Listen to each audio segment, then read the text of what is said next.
ninkii xaasidka ahaa ayaa soo booday wuxuuna yidhi boqorow waxaan kaa codsanayaa in aad hal il iga bixiso.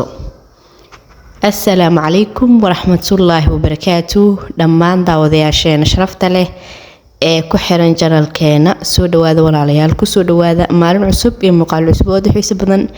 waa qiso cajiib ah runtii, sheeko xigmad leh, tilmaamaysana xaasidnimada iyo bakhiilnimada. waa sheeko kaa qoslin doonto marna kaa yaabin doonto. hadda ka hore waxaa jiri jiray laba nin. labadaas nin mid wuxuu ahaa bakhiil, midna xaasid. labadaas nin waxay u tageen nin boqor ah. nin boqor ayaa marti qaaday oo casuumay. boqorkii wuxuu yidhi maanta labadiina mid walbo wuxuu i weydiistaan siinaa. kan u horeeya wuxuu i weydiisto laba jibaarkiisa ayaa kan dambe la siinaa. laakiin qofka u horeeyo wuxuu leeyahay ikhtiyaar uu wax walba ku dooran karo. kii rabaan u hormari karo oo mid gooni adaa u hormara lama dhihin.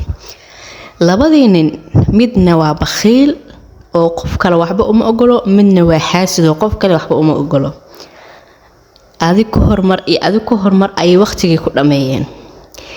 maxaa yeelay wuxuu ka cabsanaa mid walba hadduu wax badan sheegto kan ka dambeeyo laba jibaarkiisa la siinaa. waa xaasidnimo iyo bakhiilnimo. waxaa dhacday siday u dhahayeen adi u hormar iyo adi u hormarsee labadan isugu haysteen. markii dambe boqorkii waa xanaaqay. wuxuu yidhi labadiinaba waa idin dili doonaa oo qoorta ayaa idinka jari doonaa, amase hadla ha iskugu kala tuurtuurinee oo mid ha bilaaba labadiina. waa isfiiriyeen, waxay gaareen go-aan.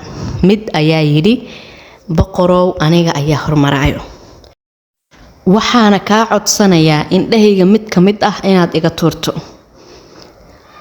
sidii ayaa ninkii ishii looga tuuray, kii kalena labada il ayaa looga tuuray. bal arag xaasidnimadiisa. waxay horjoogaan nin boqor ah oo yidhi wax allaala iyo wixii aad iga codsataan maanta waa idin siinayaa. bal hadduu wax wanaag doorto, ninkan kale ee walaalkiisana wanaagga unbaa usii badan lahaa.